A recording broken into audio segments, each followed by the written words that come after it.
So, hello, there is a lot of talk that is going on right now regarding one famous celestial event that's going to occur on 21st of December 2020, which is the Great Conjunction of Jupiter and Saturn.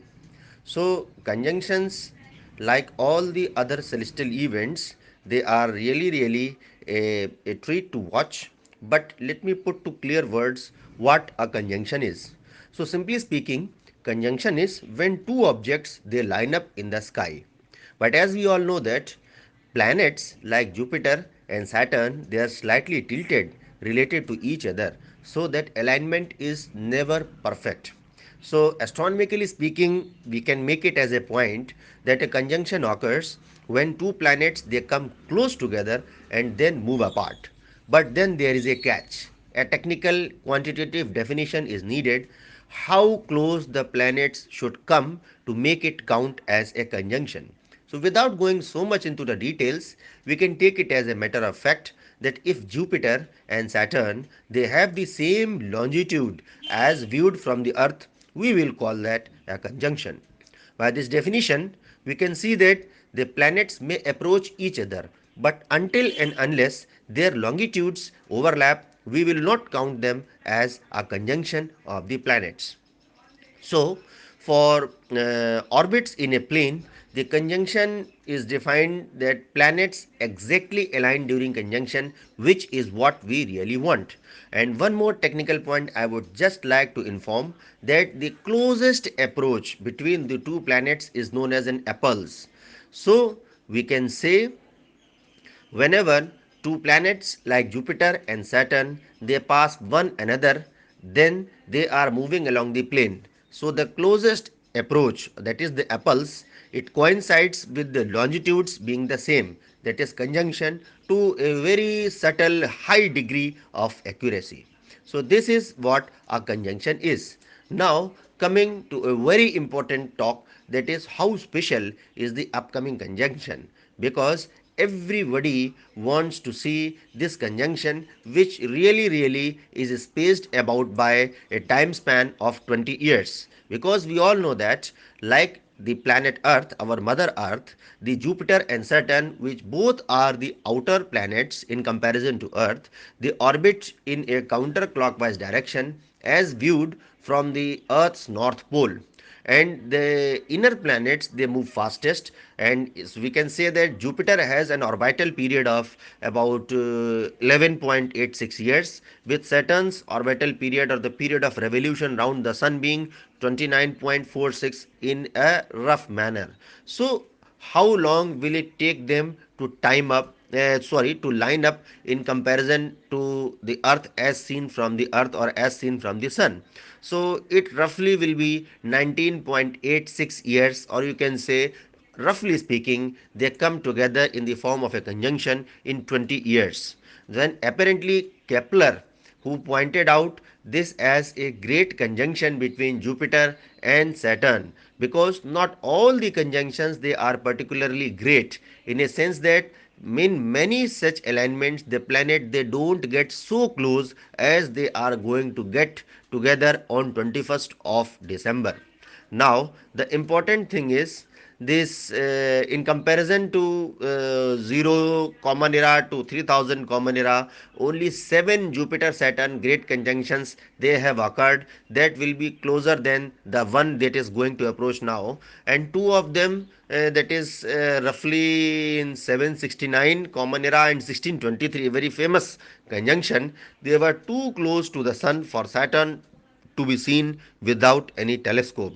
So that's why that is one observable conjunction that happened in 1226 on 4th of March. So that was, you can say, a great conjunction that was taken up by the people with a proper visibility. So you can say how many years after that, technically speaking, 397 years after 1623 this great conjunction is happening, but a visible conjunction of the order of the magnitude is happening after 1226.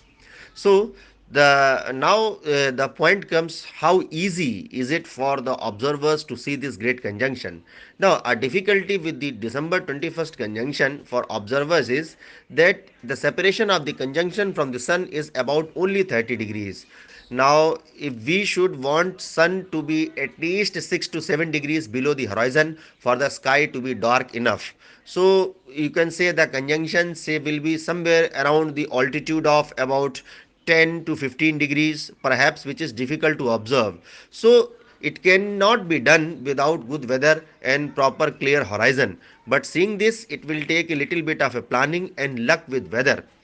Out of the two planets, the Saturn is significantly fainter than Jupiter and it is difficult to see. But the catch here is, you try to spot Jupiter, Saturn will be right next to it. So the sense of observation goes, as long as the skies are clear, you go find a place where you watch the sunset, and then you will be successful in observing the event. The direction that I would really advise you is, to observe successfully the conjunction is to look for somewhere in southwestern horizon with no clouds, and then observers without a telescope will find it a challenge to resolve the planets, but it can be done. And this really is a very great event to watch, because at the closest approach the separation between the planets is about 3.6 arc minutes, and the moon is about 30 arc minutes. So theoretically unaided eye can resolve to 1 arc minute, but that is for equally bright and perfect optics objects.